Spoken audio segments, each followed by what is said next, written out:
P C B ने अलीम डार को दोबारा ICC पैनल में नामजद कर दिया।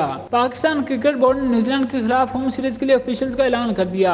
T20 और वनडे सीरीज के लिए अली नकवी और इंग्लैंड के क्रिस ब्रॉड मैच रेफरी मुकर्रर किए गए हैं। अली नकवी T20 सीरीज में मैच रेफरी के फराइज सर अंजाम देंगे, जबकि क्रिस ब्रॉड को वनडे सीरीज के लिए मैच रेफरी मुकर्रर किया गया है। एहसन रजा, अलीम डार, आसिफ यकूब, फैसल अफरीदी और राशिद रियाज अंपायरिंग के फराइज सर अंजाम देंगे, जबकि वनडे मैचेस में एहसन रजा, जोएल विल्सन, अलीम डार, आसिफ यकूब, फैसल अफरीदी, लंगटून रोसीर और राशिद रियाज अंपायरिंग के फराइज सर अंजाम देंगे। दरिया सना PCB ने ICC एलीट पैनल से रिटायर्ड होने वाले अलीम डार को ICC के इंटरनेशनल अंपायर पैनल के लिए नामजद किया है। ये इंटरनेशनल पैनल से एलीट पैनल में जाने वाले एहसन रजा की जगह लेंगे। इस नामजदगी के बाद अलीम डार पाकिस्तान की होम सीरीज के अलावा इंटरनेशनल मैचेस जिसमें भारत में होने वाले वर्ल्ड कप और अगले बरस T20 वर्ल्ड कप में भी अंपायरिंग के लिए दस्तयाब होंगे। PCB के अंपायर मैनेजर बिलाल कुरैशी का कहना है कि अलीम डार को इंटरनेशनल पैनल में नामजद करने का फैसला तवील सलाह मशवरे के बाद किया गया है, ताकि ICC में पाकिस्तानी ऑफिशियल्स की नुमाइंदगी बरकरार रहे और नौजवान अंपायर डोमेस्टिक क्रिकेट में इनके तजर्बे से इस्तेफादा करते रहें। इससे कबल न्यूजीलैंड क्रिकेट टीम का T20 स्क्वाड जुलाई 4 से पाकिस्तान के लिए रवाना होगा।